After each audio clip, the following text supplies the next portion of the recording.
Good morning and welcome to TechCentral Impact Series. Very, very honored to have Anna Collard on the line again today. Anna is the Senior Vice President for all content strategy and evangelistic material and messaging that comes out of KnowBe4 Africa. Anna, we've had you on the line a few times and we're honored to have you again. Thank you very much for joining us today. We very much look forward to today's conversation, quite specifically about cybersecurity and the importance of being resilient in this crazy cyber world that we're in at the moment by being mindful. Well, thanks so much, James. It's a privilege being back here again. Wonderful. Thank you. And I know you've been very, very busy in this crazy world, and there's a lot of material that you're sharing with us at the moment, and there's a lot going on in the cyber world, and there's a lot to think about. But actually, that's why we're here to have today's conversation, is because we're confusing often the amount of activity that's happening in the workplace with productivity. And I think a lot of the susceptibility of ransomware, hack, other attacks that may incur in the workplace are actually as a result of people being a bit too busy.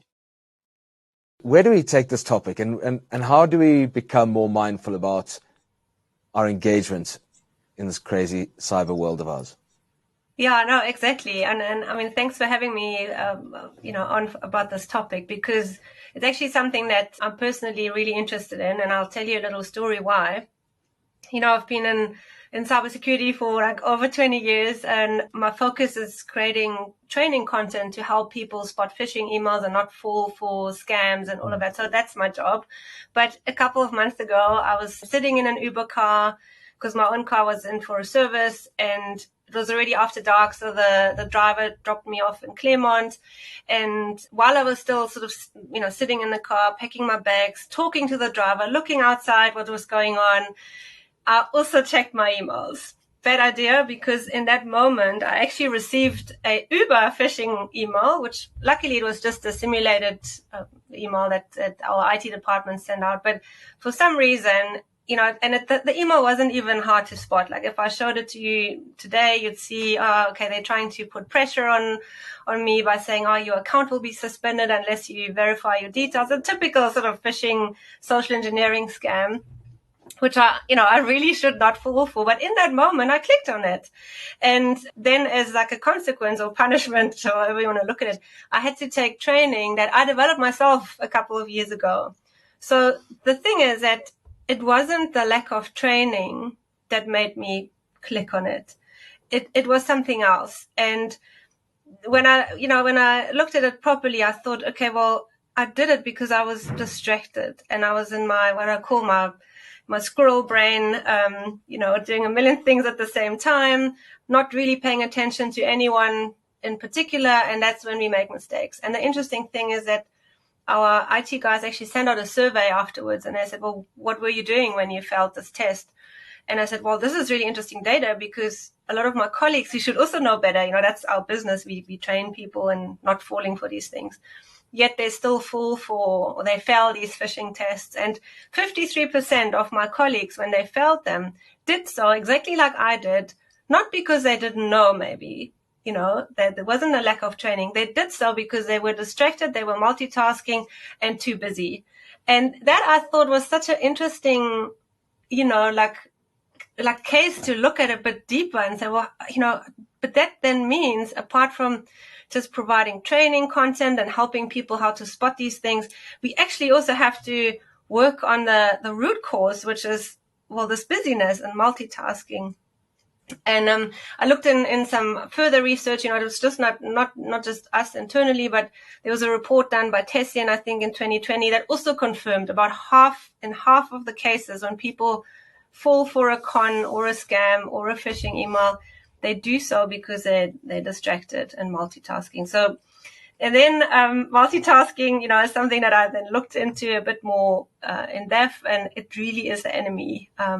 It's so bad for us, yet we all do it for a lot of reasons. That's the intelligence behind what they're trying to achieve, because they are outwitting us because we're overloaded. And that cognitive overload leads to us, and as a result of multitasking, leads to us making all sorts of mistakes. One of the things it definitely leads to, and there's plenty of research showing this as well, is burnout. And that's a major concern. And I think most organizations don't really associate security as a direct benefit to the employee's wellness or employee wellness, but they usually brand employee wellness as productivity or employee engagement. And actually, bringing that wellness and bringing people back and centering people, centering your staff, centering the people that have access to your systems, centering the people who are using and engaging with you as an organization, and maybe it's an internal but also an external thing to a large extent, is going to help reduce that element of burnout, bring back that focus, reduce tiredness, but arguably, and most importantly, that's why we're having this conversation, reduce the risk to your organization by allowing them to think before acting. Exactly. And, that then led me to really look into it from a human point of view related to cybersecurity and what makes us vulnerable. In IT or technology, you always talk about vulnerabilities and how do we patch them. Well, the human layer is such an important layer of the defense program. I mean, it doesn't matter which report you look at, it always starts off with, the most popular attack vector is still a phishing email or social engineering attack. So the people, unfortunately, and I hate that term that they're the weakest link, because they're not, but they're definitely in the firing line of the attackers, because the attackers know it's easier to trick me. I'm a human, I'm not a robot, than trying to break through sophisticated technology. So when we look at it yes, and then if we define it, in terms of, okay, what are our inherent vulnerabilities? There are really three, and I'll try and take them back to the story of what happened to me in the car, falling for that phishing email. The first one is the fact that our lives are so much more, like you mentioned, cognitive overload. We are expected to do all these things at the same time. Apparently, if I compare it to the 80s, we get bombarded with 8 times more information. It probably is even more. And we somehow get programmed to be able to focus here, respond to your WhatsApp, multitask all the time. And the reality is that multitasking is a myth. It's actually really bad for our long-term and short-term memory. And it can also, like you mentioned, it can actually end up or result in burnout and anxiety and really negative mental health kind of connotations to it. The second one is that, and this is where the social engineers are, really hooking us, is by using emotional messaging. So in my case, the email said, well, we will suspend your account unless you verify it. That is anxiety provoking. It's a low grade form of fear. Obviously, don't worry about my Uber account that much, but it is like it's a low grade form of anxiety. And what happens is when we are anxious or fearful, we still respond, or our bodies respond like we did way back when we had to, run away from saber-toothed tigers. So the amygdala, which is our fear center in the limbic brain, when that gets triggered, it then activates a cortisol, or like sort of a stress response in our body. And that literally hijacks our critical thinking. So a cyber criminal, what they would want to do is they're very lucky if they can catch us in a distracted state and then activate an emotional response. And by the way, that could be positive or negative. It could be fear, like I had that, or it could be flattery. I saw your profile. There's an amazing job offer. And then the third vulnerability, by the way, is that even when we're not stressed, even when we're not distracted or multitasking, just by pure efficiency saving, our brains operate in what's called the system 1 thinking mode, or the fast thinking brain mode, where we come to conclusions very quickly that are not always necessarily the correct ones. That happens all the time. And unfortunately, that's where they then hook us with, for example, a false looking domain. So you might read Uber with to use, and your quick thinking brain will correct it automatically without you being aware of, this could be this looks dodgy.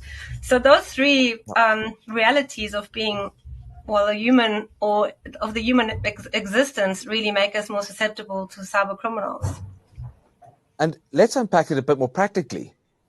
Being mindful, and I spend a lot of time trying to be mindful, sometimes more effectively than others. I do meditate, I do yoga, I do Pilates, That's what I do. And I find that those are the sort of measures that are very useful to help center me, bring focus to me. Maybe you could be a bit more practical to our listeners and give some examples of how they could be a bit more practical about mindfulness in the workplace. Yeah, absolutely. I mean, if you can tap into modalities like yoga and mindfulness practices, that's amazing. But for some people, that's just not their thing, you know, and then we just have to remember that there are some very quick, and mindfulness doesn't require an hour of meditation. Yeah, mindfulness is literally just the ability to come back into the present moment.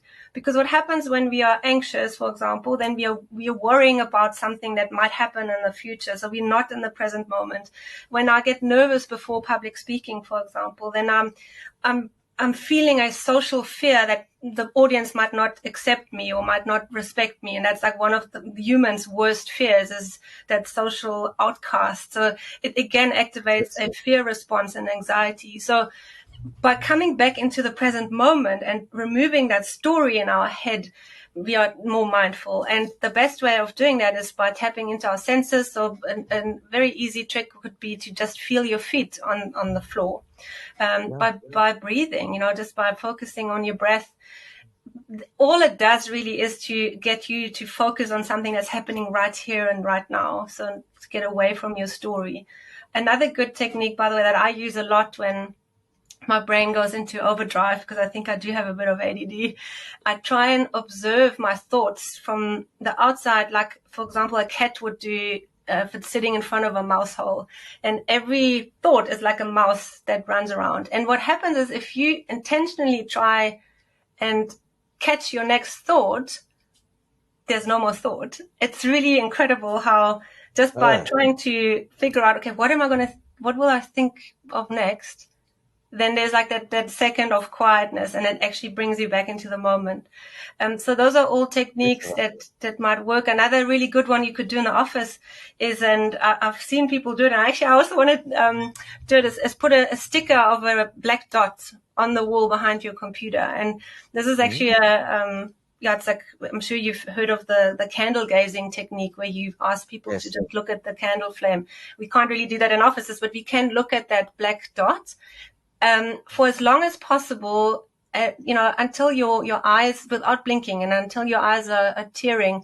And then you close your eyes, and then you try and still find that black dot with your eyes closed, and you try and focus it. Like, it will move around. It's quite funny. It will move around, so you try and focus it to keep it on where it was. And just doing that for a minute before you have a meeting, if you want to, dive into a big document or something, that will really help. And then obviously breath work. I mentioned that a lot. There's so many breath techniques that are actually very simple to do, and that really help us to ground ourselves and focus. And the stigma around taking a breath, stepping back from your desk, closing your eyes for a minute, breathing, exercising, getting out into nature, taking your shoes off and just going and walking over the lawn outside the office. There's somewhat of a stigma to that. And I think it's important to eradicate that, because you'll find that if you engage with someone who is practicing mindfulness in whatever way, shape or form, and it also applies to, you mentioned breathing, it also applies to eating healthily and exercising. If people are doing that and they come back into the workplace a better, more useful, more productive individual, would you not rather they were doing that? Yeah, 100%. And again, it's that, like you mentioned, it really is a stigma. It's sort of, the busier we are, the cooler we seem to be, when in reality, and you mentioned it, that all this activity is not necessarily productivity. And I find personally, if I'm able to leave my phone, on my desk, and I walk to the coffee shop without my phone, and I just literally, I walk, that's all I do. And then I look the coffee man in the eye, and I focus on him, and I just take one thing at a time. I slow things down. And by slowing things down, I do become automatically more mindful. And ironically, I then get so much more done as a result of that. A word used a few times is aware. And I think that's what brings it back to cybersecurity. Be aware of what you're doing, when you're doing it, and how you're doing it. Don't just click, click, click, click, or walk around staring at your phone and walk into a lamppost. Don't ignore the person who's making you coffee. Actually be present. Yes, and that's the funny thing, as we talk about cyber security awareness, but it actually is awareness of life and of the present moment. So there's like a link there that that I find is quite fascinating. And again, taking it back to cyber, we talk about building a culture of cybersecurity, and generally I always say, happy people are safer people. Or if you're mindful, you're more careful. So it will result in less mistakes and less human error, and ultimately also in higher productivity for your business in general, and then less clicks, on phishing emails. Less of the wrong clicks. Yeah. I read an article of yours. You clearly said happier, healthier, safer. Yeah. And I think in the workplace, that's such a good set of words to remember. And the safer bit is, again, bring it back to security. Yes. Avoiding making those mistakes, avoiding the obvious attacks. And maybe something, if I can, I don't know if I can show it here, if we have the time, but there's, because we recognize that at KnowBe4, we partnered with a company called the Zensory, and what it is, it's just a little app that allows you to take a minute or 3 minutes breaks during the day, and you can sort of, there's different modalities, and one of them is actually listening to nature sounds with binaural beats. So binaural beats that's music that uses different frequencies, for each different ear, and that also again forces you to get into the moment. And I do that actually also before a meeting. I'll plug into that, and then I just doodle on my phone. You see here, you can probably not hear the music, but it's very relaxing. And you do that for a minute or so, and then your brain actually goes up into a higher, like an alpha state, and not in this frazzled kind of multitasking state that let's face it, we all do it. It's just the reality of life. Like, we have these distractions, we can't run away from them all, but by using these little tricks in between, it does help you to get more grounded and centered. I love that, because you're using technology. No one's had to stand up in the middle of the room and do a downward dog yoga pose, You could do that. or any other. I often do a thing called qigong. Which is a yoga movement of swinging one's arms. Yes, and that's really good. It does all sorts of things. Look it up as listeners. It's one of the most highly recommended body movements in yoga. It encourages breathing and circulation, and it releases all sorts of toxins in your system, and it's how I focus. I did it before today's session. And know what is so fascinating? Oh, sorry. No, I'm just saying, the fact that you've got a mobile phone in your hand, and often you're sitting in a meeting with a mobile phone next to you, which is a bad habit in itself. If you've got access to the app Zensory, no one is judging you for standing up in the middle of the room and doing downward dog. You're actually just focusing on something else for a second, so that you come back a better person, more mindful. Yes, exactly. No, I love that. But the Qigong part, what is really fascinating about that, or movement in general, is that from a neuroscience point of view, and this is actually such a nice analogy that Dr. Laurie Rauch, he's a sports scientist here at UCT, and he really is looking into the whole mind-body connection. And he actually lost his leg in an accident, and that made him really deep dive into healing in general. And particularly Qigong helped him a lot to heal himself. And he says what happens is, if you look at a predator, like a lion or an elephant, the way these animals move, because they're not scared, they don't have enemies, is they move very slowly out of their spine. Whereas if we look at humans, we should also be an apex predator. We don't really have natural enemies. We just all look down on our phones the whole time. So one of the best things you can do in the morning, and it actually releases oxytocin, serotonin, like positive hormones or feel-good hormones, is by moving your spine. And that could just be a forward fold, or the Qigong movement where you're just moving your arms around. And it actually there's a scientific evidence that it has nothing to do with yoga. It's scientifically proven that your anxiety and your negative emotions can be balanced by doing these positive sort of releasing those positive hormones. And by the way, one mini qigong you could do even sitting on your desk. I mean, it's better when you stand up. Is by just moving your arms, like with each exhale, you move your arms out to the side. You're breathing in positivity. You're breathing out, pushing the air away from you. You're breathing in positive energy, and you can just do that a few times, and you'll see it will make you feel better and more relaxed. And I love it. I think we're going to create a movement. I think that by bringing people's attention to themselves and allowing them to focus more and allowing them to see that the distractions that we're currently all facing, and what is it word to use, cognitive overload, is going to lead to such a risk in us being distracted that we do need to be cognitive about what we are and are not doing. And I love how you've weaved in mindfulness into cybersecurity. I think the opportunity cost of not doing mindfulness in the workplace is huge. And I really hope, and I encourage all of our listeners here at TechCentral to engage you further at KnowBe4 Africa, but also just to go out there and explore some of the things we've been talking about, but any of the ways in which you especially, but also your staff and your colleagues and your partners and your clients can just be a little bit more centered in order to avoid some of the nasty gremlins that are out there trying to attack. So there we do have some predators. So for me, James Rasmus at TechCentral, Anna Collard, thank you very, very much for your time. I've thoroughly enjoyed this conversation. I look forward to our next conversation. Thanks so much, James. And thanks everyone for listening. Thank you, Anna.